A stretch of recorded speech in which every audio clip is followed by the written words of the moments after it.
We got a huge win this week against the war on fentanyl with two of the highest sought after cartel members caught on this side of the border by the feds.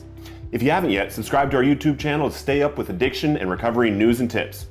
This past Thursday, July 25th, 76-year-old co-founder of the Sinaloa Cartel, Ismael Mayo Zambada, was lured into a plane by Joaquin Guzman Lopez, the son of the infamous El Chapo Guzman that is being held on a life sentence right here in my home state of Colorado.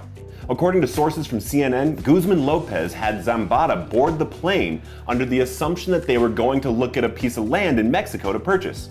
Instead, the plane landed on this side of the border within the United States, and when those doors opened, both men were arrested without incident. This man specifically, along with the rest of his organization founded in Sinaloa in the 1980s, has been responsible for a vast amount of the cocaine, heroin, methamphetamine, and fentanyl that has hit the streets in the United States, killing hundreds of thousands of Americans. There has been a power struggle in recent years between Zambada and El Chapo's sons, also known as the Chapitos. I don't know the way it works for a cartel leader to lure himself and another leader to the United States to be arrested, but we may never know what our own government is really up to in order to make this arrest possible. You and I can put a smile on our faces today, knowing this piece of human garbage is in the process of having his life ripped apart from underneath him, lose everything in his old age, and die in prison. You usually hear nothing but love and grace and forgiveness from me, but this man is responsible for friends of mine dying, and I am grateful he is no longer able to live with a smile on his face and an endless amount of money. With the leaders of the cartel in a struggle, and two of them behind bars, we're going to be hearing of a lot more violence coming from the other side of the border as they begin to fight for new leadership. The president of Mexico released a statement at a news conference saying the U.S. must give a full and transparent report on the operation that led to the arrests. He also pointed back at the U.S. and said we need to do better with solving the consumption problem by addressing the causes.